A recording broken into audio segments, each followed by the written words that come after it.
Top order వైఫల్యంతోటే ఓటమి పాలయ్యామని Sunrisers Hyderabad captain Ishan Kishan అన్నాడు. ఆరంభంలోనే 4 వికెట్లు కోల్పోతే ప్రత్యర్థి జట్టు పని సులువు అవుతుందని చెప్పాడు. అదనంగా మరికొన్ని పరుగులు చేసి ఉంటే ఫలితం మరోలాగా ఉండేదని అభిప్రాయపడ్డాడు. ఐపీఎల్ 2026 సీజన్లో భాగంగా ఆదివారం ఉప్పల్ వేదికగా జరిగిన మ్యాచ్లో లక్నో సూపర్ జైంట్స్ 5 వికెట్ల తేడాతో సన్ రైజర్స్ హైదరాబాద్ను ఓడించింది. ఈ మ్యాచ్ అనంతరం మాట్లాడిన ఇషాన్ కిషన్ ఓడినా గర్వంగా ఉందని చెప్పాడు. ఇదొక అద్భుతమైన మ్యాచ్. అయితే మా బోర్డుపై తగినంత స్కోరు లేదు.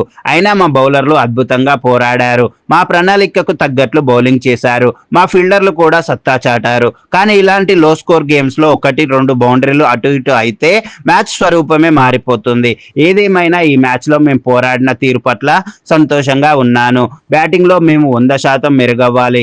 ఆరంభంలోనే 4 వికెట్లు కోల్పోతే ఇతర బ్యాటర్లపై ఒత్తిడి పెరుగుతుంది. అయినప్పటికీ క్లాసెన్ నితీష్ అసాధారణ బ్యాటింగ్ తో పోరాడే లక్ష్యాన్ని అందించారు. క్లిష్ట పరిస్థితుల్లో ఎలా ఆడారో వారు ఆడి చూపించారు. మా స్కోర్ క్రెడిట్ పూర్తిగా వారిదే. మేం బ్యాటింగ్ ను ఇంకా మెరుగుపరుచుకోవాలి. ఆరంభంలోనే వికెట్లు కోల్పోతే ప్రత్యర్థి జట్టు పని ఈజీ అవుతుంది. మా బౌలింగ్ తో లక్నోని కూడా దెబ్బతీయాలనుకున్నాం. కానీ రిషబ్ పంత్ సింగిల్స్ తీస్తూ చాలా తెలివిగా ఆడాడు. ఇలాంటి స్కోర్లను చేజ్ చేసేటప్పుడు ఎవరైనా ఇలాంటి ఆటనే కోరుకుంటారు. మేం బాగానే బౌలింగ్ చేశాం. కానీ రిషబ్ పంత్ మెరుగ్గా బ్యాటింగ్ చేసి మా విజయ అవకాశాలను దెబ్బతీశాడు. వికెట్లు కోల్పోయిన సమయంలో లక్నోకు ఒక భాగస్వామ్యం అవసరమైంది. అది పంత్ అందించాడు. వాస్తవానికి ఈ స్కోర్ కాపాడుకోవడం చాలా కష్టం. కానీ మ్యాచ్ను మేము ఆఖరి ఓవర్ వరకు తీసుకెళ్లాం. ఇది మాకు సానుకూల అంశం. వికెట్లు తీయాలనే ఉద్దేశంతో హర్షల్ పటేల్తో కాకుండా హర్ష దూబేతో బౌలింగ్ చేయించాను. ఆ ఓవర్లో అతను వికెట్లు తీసి చాలా బాగా బౌలింగ్ చేశాడు. అది మా నిర్ణయమే. కానీ స్కోర్ తక్కువగా ఉన్నప్పుడు 1-2 బౌండరీలు అకస్మాత్తుగా మ్యాచ్ ని మార్చేస్తాయి. 17వ ఓవర్లో అదే జరిగింది. 2-3 బౌండరీలు వచ్చాయి. కానీ హర్ష దూబే అద్భుతంగా బౌలింగ్ చేశాడు.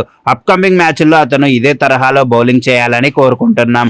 ఈ మ్యాచ్లో ముందుగా బ్యాటింగ్ చేసిన సన్ రైజర్స్ హైదరాబాద్ నిర్ణీత 20 ఓవర్లో 9 వికెట్లకు 156 పరుగులు చేసింది. Heinrich Klaasen, Nitish Kumar Reddy half సెంచరీలతో రాణించారు. లక్నో బౌలర్లో మహమ్మద్ షమి, ప్రిన్స్ యాదవ్, ఆవేష్ ఖాన్ 2 వికెట్లు తీయగా దిగ్వేష్ రాతి, మణిమరన్ సిద్ధార్థ్ తలో వికెట్ తీశారు. అనంతరం లక్నో సూపర్ జైంట్స్ 19.5 ఓవర్లో 160 పరుగులు చేసి 5 వికెట్ల తేడాతో గెలుపొందింది.